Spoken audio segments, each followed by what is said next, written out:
Hello viewers, welcome to my channel Knowledgic India. তো আজকে আমি তোমাদের দেখাবো দশম শ্রেণীর অর্থাৎ মাধ্যমিকের গণিত প্রকাশ বইয়ের সরল সুদ কষা চ্যাপ্টারটি। মাধ্যমিকের হিসাবে এই চ্যাপ্টারটি খুবই গুরুত্বপূর্ণ 25 সালের মাধ্যমিক হিসাবে। তো আমি প্রথমে একটা অঙ্ক নিয়ে নিয়েছি, অঙ্কর মাধ্যমে আমি তোমাদের বোঝাবো। অঙ্ক বলেছে, দুই বন্ধু একসঙ্গে একটি ছোট ব্যবসা চালানোর জন্য বার্ষিক 12% সরল সুদের হারে একটি ব্যাংক থেকে 15,000 টাকা ধার নিলেন। 4 বছর পরে ওই টাকার জন্য তাদের কত সুদ দিতে হবে হিসাব করি। তো আমরা জানি ফর্মুলাটা হচ্ছে সরল সুদের ক্ষেত্রে I সমান PRT/100। এখানে P সমান, P মানে আসলটা দেওয়া আছে 15,000 টাকা, সুদের হার R সমান 12% এবং সময় হচ্ছে T বছর, সময়টি হচ্ছে 4 বছর। অতএব আমরা জানি I সমান PRT/100।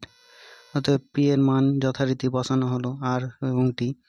100-র দুটো শূন্য আর 15,000-এর দুটো শূন্য কেটে গেল এবং 150 ইন্টু 48 যা হচ্ছে 72 টাকা। অতএব 4 বছর পরে ওই টাকার জন্য তাদের 7200 টাকা 7,200 টাকা সুদ দিতে হবে। এই ছিল আমার আজকেরই। ভালো লাগলে লাইক শেয়ার করবেন, সাবস্ক্রাইব করবেন। দেখা হচ্ছে পরবর্তী ভিডিওতে। Bye bye.